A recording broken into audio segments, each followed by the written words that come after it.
Ditë më parë, Ministria e Financave kumtoi se I ka hequr licencën për punë një prej shoqërive më të mëdha për kredite shpejta, e quajtur Kredijes. Po duke pasur parasysh se bëhet fjalë për një numër të madh qytetarësh që kanë lidhur kontrata kredie me këtë kompani, Televizioni 21 kërkoi sqarim nga Ministria e Financave lidhur me statusin e tyre të mëtejm juridik dhe financiar.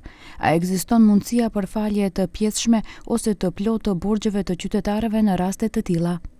Sipas detyrimeve ligjore, drejtuesi I shoqërisë është I obliguar që brenda 15 ditëve të nisë procedurë likuidimi ose të paraqesë kërkesë për hapjen e procedurës së falimentimit pranë gjykatës kompetente, si dhe për këtë ta njoftojë Ministrinë e Financave.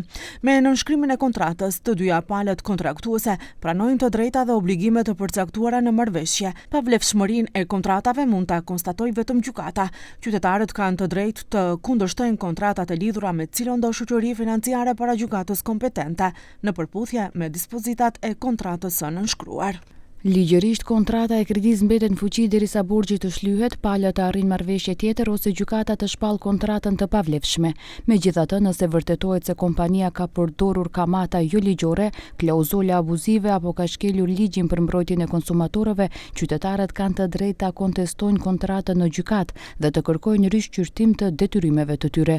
E në njoftimin e ministrisë se pse ju hoq licenca shoqërisë financiare u dhan këto sqarime.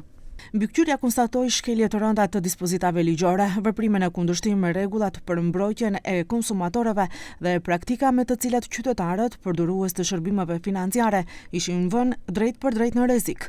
Për shkak të peshës së shkeljeve të konstatuara dhe seriozitetit të parregullsive të evidentuara, Ministria e Financave gjatë muajit maj mori vendim për t'ia hequr licencën e punës shoqërisë financiare. Me këtë vendim u mbyllën rreth 40 degët e Kredijes në të gjithë vendin, ndërsa rreth 120 punonjës kanë marrë njoftim se janë pushuar nga puna.